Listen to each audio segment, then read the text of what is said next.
This is NBC Television.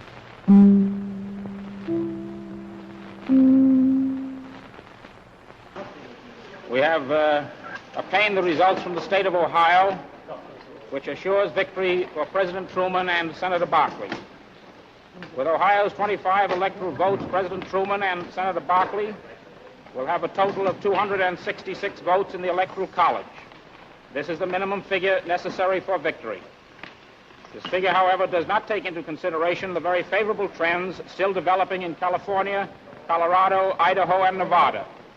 The final Truman-Barkley total will reach and exceed 279 electoral votes. It marks a tremendous victory for American labor. For to the organized political efforts of the American labor movement, much credit for this victory must be given. But it was not labor alone which brought about this democratic victory.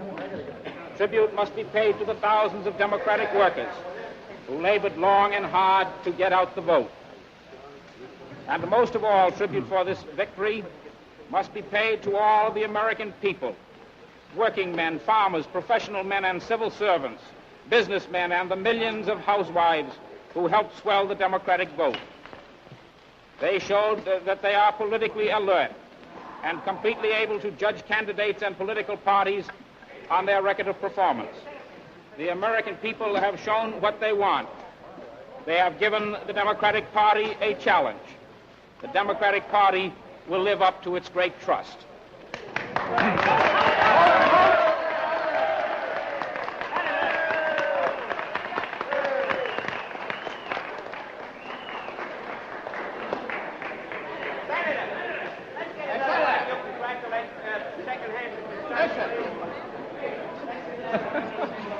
And that was the statement from Senator McGrath, ladies and gentlemen. The Democratic Party has returned victorious. President Truman, the elected president. The House and Senate apparently conclusively now in Democratic Party hands. That's the story. Perhaps you can see Senator McGrath, his young son David, Mrs. India Edwards, and other people prominent in Democratic Party circles posing for the photographers. The constant cry, just one more picture, please. Smile, Senator. Please, Mrs. Edwards, one more. A scene of riotous, happy, very, very happy reporters, Democratic Party workers, and everyone present here at this time. Happy because, mainly because it's now all over. And so we'll say that seems to be all from the music room of the Biltmore Hotel here in New York. They're still clamoring around. One more picture. Just one more. That's all we need. As you can see, it represents organized and disorganized chaos. And there was Senator McGrath bestowing a kiss upon Mrs. India Edwards. Mrs. Edwards, of course, is the women's director of the National Democratic Committee. The crowd's beginning to break away now. The reporters have apparently got their story, the story that we've all been waiting for since probably early this morning, the story which is now final and complete. The photographers apparently have had just one more to last them long enough so they can get back and have their pictures developed and printed in the papers, sent off on the telephoto machines. No, there are a couple more who would like just one more, Senator, please. So the senator is obliging very amiably. There's rather an air of relief from the tension and nervousness with which everyone has been affected here, waiting for the news to be announced. Of course, Democratic Party headquarters were very confident it was only a matter of time before the news became official. Another cry goes up. This time they want the senator to pose again. There's another kiss. Everyone applauds. Very good. Very good. They're posing, of course, in front of pictures of victorious Democratic Party candidates, President Truman and Senator Alben Barkley. And that's all for now from the music room of the Biltmore Hotel, scene of Democratic National Committee headquarters in New York City.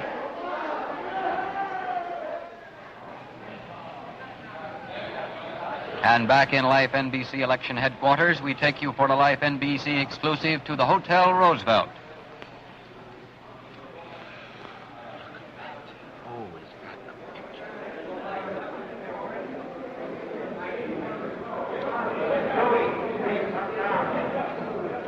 Yeah, we know that.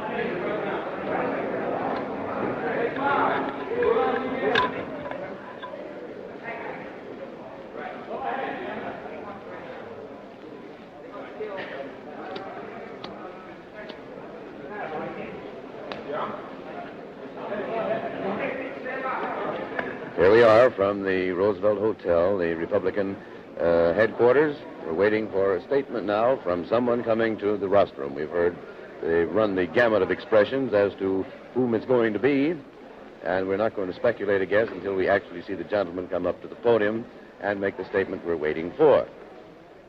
We've heard as much as the governor will be down, or Mr. Brownell, his campaign manager, or some other member of the Dewey party will make an appearance. All the men from the press, the photographers, the newsreels, everyone on their toes running around here now, even though they have been working for the better part of 15, 16, or 17 hours. They're running around spry as little jackrabbits at the time to get in on the culmination of this election. That started with us with Life and NBC television at the conventions themselves when all four of these gentlemen were nominated by the respective parties.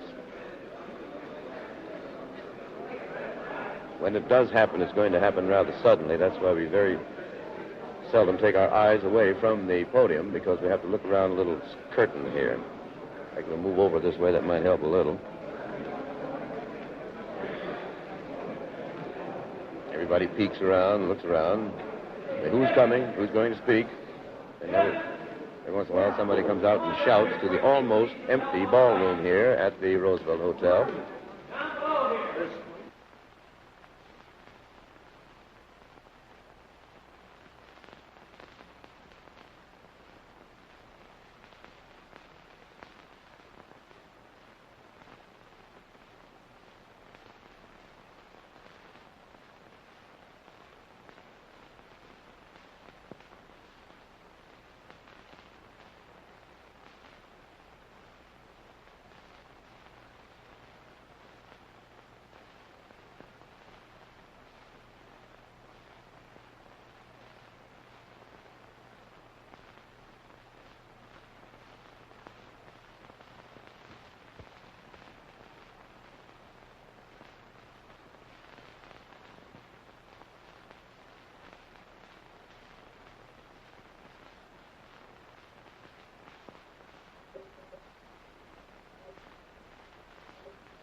Events like this. And so we return you now to NBC Life campaign headquarters. Well, we've had it. Yes, we have. Here it is right in front of you. What you heard, of course, correspondent Jim Bell, that came to us, and regardless of the fact that you expected this to come, whenever it does come, there's a little shock, a little something there that you can't quite anticipate, don't you think? That we're talking, of course, about what this says. Governor Thomas E. Dewey today conceded the presidential election to President Truman under a New York dateline.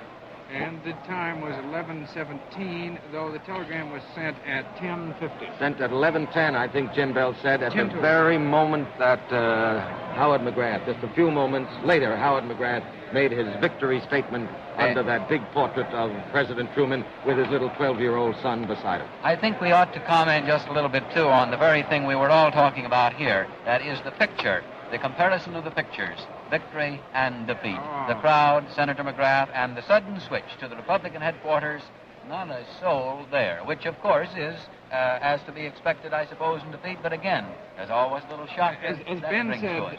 said, that was one of the great political pictures That's of right. all time. That's right. That moment when the camera swept to that empty rostrum. And there was nobody there. Nobody there but the American flag and emptiness.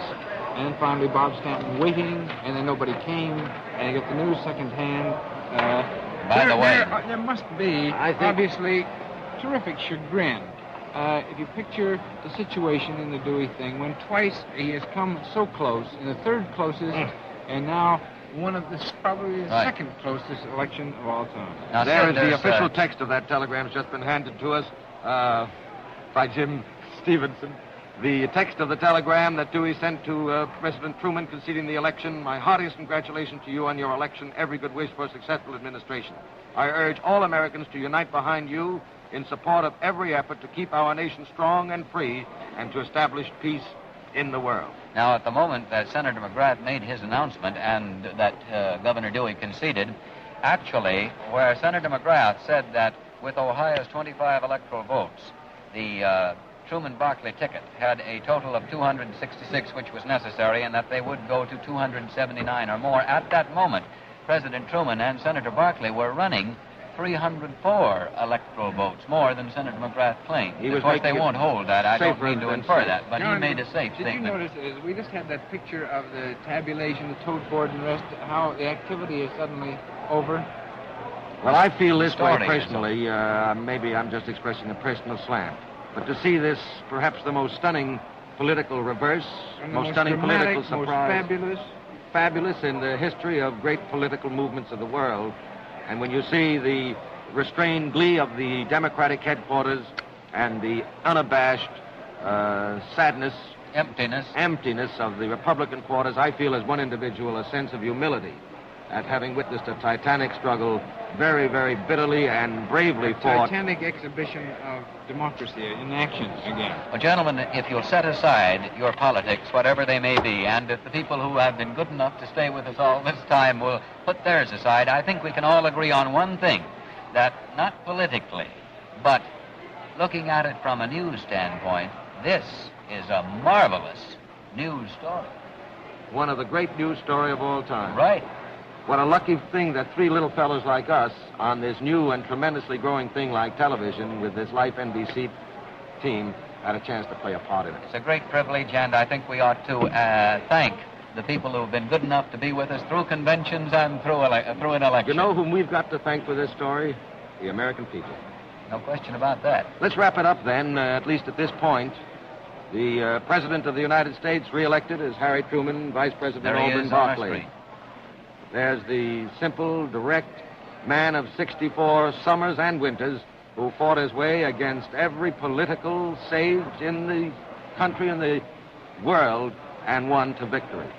The Senate is clearly in a Democratic majority. The House is very vigorously a Democratic House. The governors. The governors, we haven't a complete tabulation of those, but surprising upsets, dominantly Democratic. And Ben, I think here, too, that we all want to join with the American people, with Dewey, in wishing President Truman every good wish in his administration. Ben, this particular bulletin here is the one which precipitated Dewey's conceding.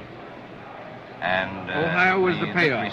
Ohio was the payoff. Oh, well, let's read that. I think that's good. If that's the one that precipitated that statement, then Ohio, 9,560 polling places out of 9,710. Truman, 1,435,095. Dewey, 1,421,345. There, ladies and gentlemen, is the information we're informed, which upon reaching Governor Dewey caused him to concede. And there is our tally board with the latest figures going up. Then you were wrapping it up here. I think that was an excellent idea. Go right ahead, will you? Well, just as you were at that point.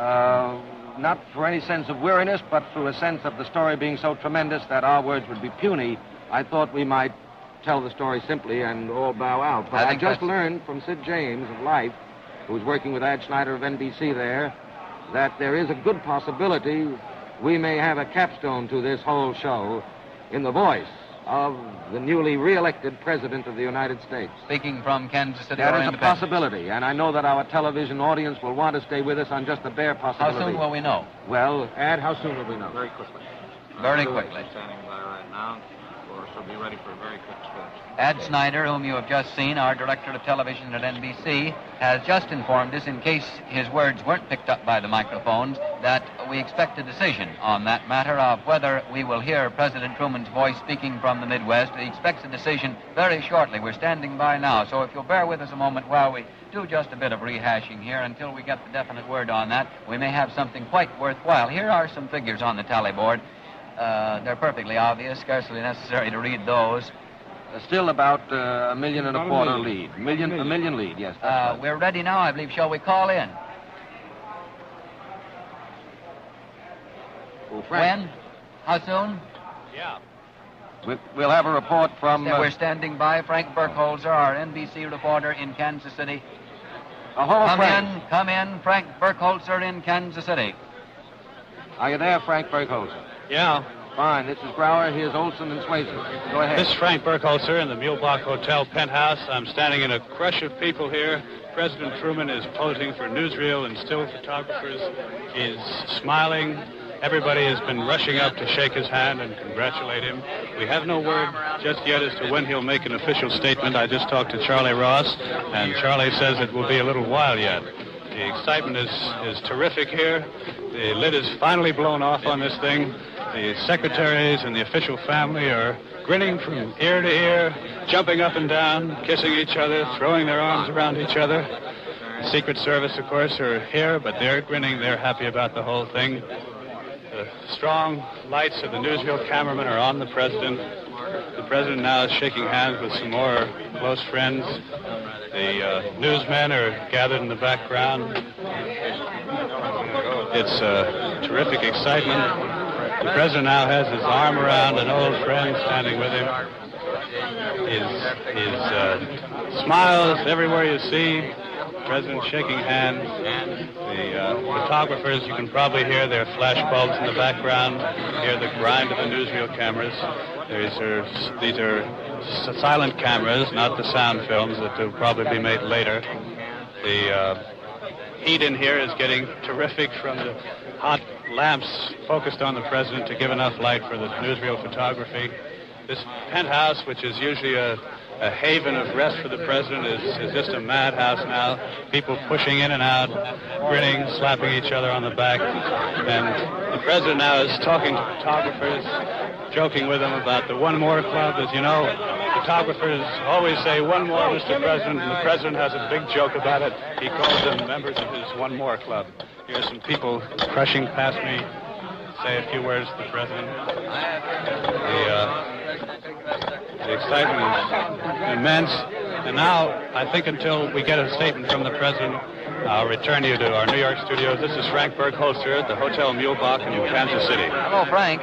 Hello, Frank. John, Yeah. Can you get it, Frank? Okay. Hello, Frank. All right, I'll be here until we get a statement from the president. Okay, he was answering probably... No, I don't. That's what we wanted to know. All right, fine. Right? That's what you wanted to know. Okay, good. When do you think we may expect this? Are we back? Yeah, we're back. We're back in live NBC election headquarters here in New York after hearing Frank Burkholzer make his direct report from the Hotel Mulebach in Kansas City, Missouri, standing very close, as you know, to President Truman, who has been receiving the congratulations of many of his friends, relatives, the official family, and so forth, all to be expected, but all thrilling and exciting after an election is decided. I was going to say that television, which has been expanding so rapidly in the past year or two, still hasn't caught up with that network, which would make it possible to bring a picture as well as a voice from Kansas City to New York, although it's going out to areas in the Midwest. We're working on that, as friends of NBC know, very rapidly, and those linkages will come in. I kind of think that they'll be all set from here to California and around the world when Harry Truman runs for maybe a third term. I was going to say 52 ought to do it. Well, that will be something when, instead of hearing Frank Burkholzer we could switch out there and see the pandemonium that must be reigning at the moment. John, in that one thing hasn't been decided here yet. I want to know if Grauer concedes now. Concedes what? I concede that I've had one of the biggest punches of a reporting career. That's not as many ramifications as yours, Sid, perhaps, but I think you're going to bow as a Washington and political observer, which is your specialty. This is one big story. No, big is a little weak there, but it's a good word. You think that was an understatement? I'm just wondering here if we have some new information. Well, we've just been informed that we may go back to Kansas City at any time. We don't know that we will, but we have been warned to be ready to switch at any moment. So if you'll bear with us, we may have we're another calling report Frank from right out now. in the- Go ahead, Frank Bergholzer in Kansas City. Every minute, the president has his arms around 3 or 4 people now. The talk is still shooting. And here now is Charlie Ross, the president's press secretary. Charlie, we're on the air here. Tell us a little bit about how this excitement, this news feels to you. Well, this news is simply terrific. Everybody here is terribly happy. You can probably hear the noise of jubilation going on here. Everybody is flocking around to congratulate the president. Photographers are here shooting pictures, and here's Frank Bergholzer. He's getting all these sounds, I think. I hope he is. Charlie, what was the president's reaction when the news of Governor Dewey's concession came in? Well, he had already felt that he was in. The reports earlier had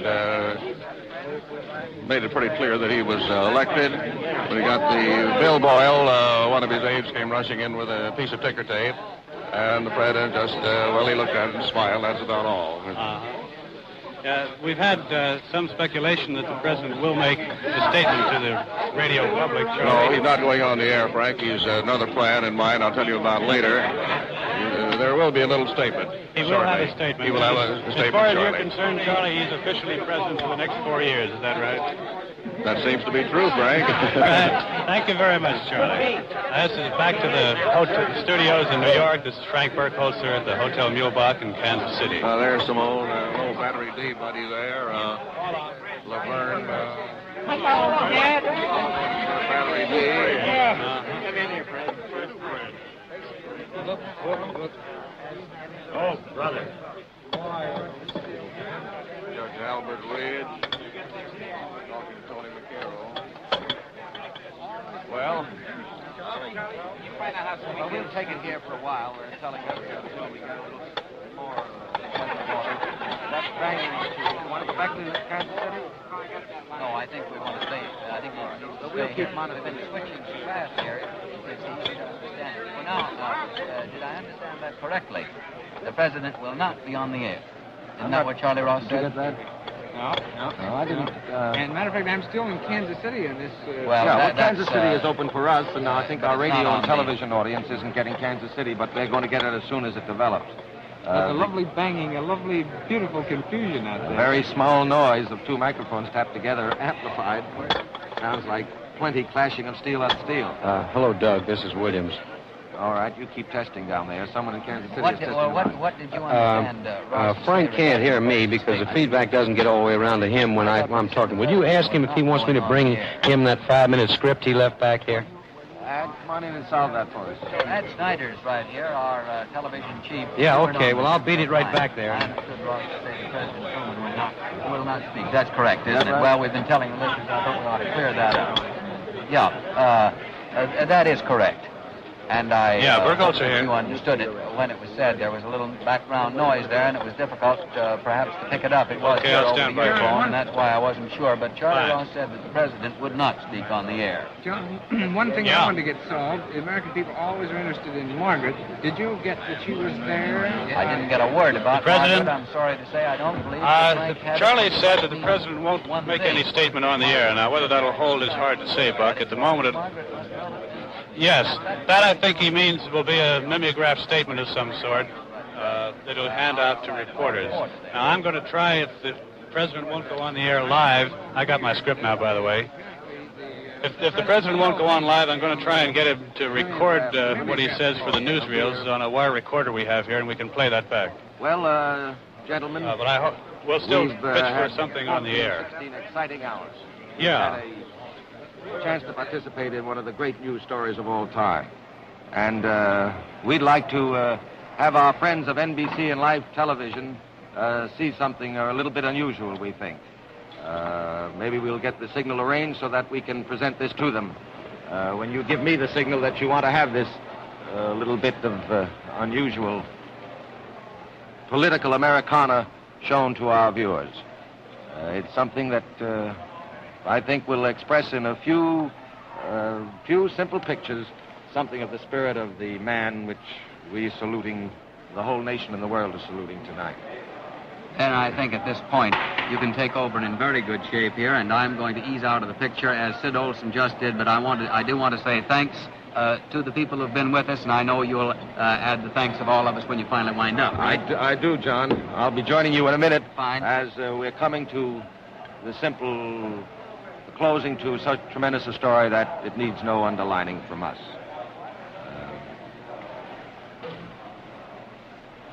Now, we have something special to show you. A prediction made months ago by a man who fought hard and who won. We ask you to look and listen. I want to say to you that for the next 4 years, there'll be a Democrat in the White House, and you're looking at him.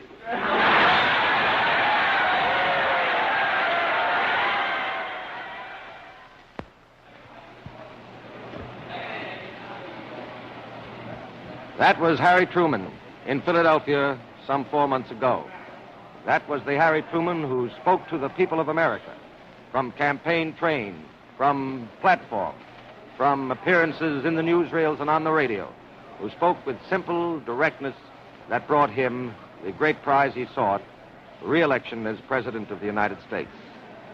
A simple story told in those few words, which has taken some 14 to 16 hours of continuous telecasting by Life and NBC, who have been privileged to bring you, the American television audience, this one of the greatest news stories of all time.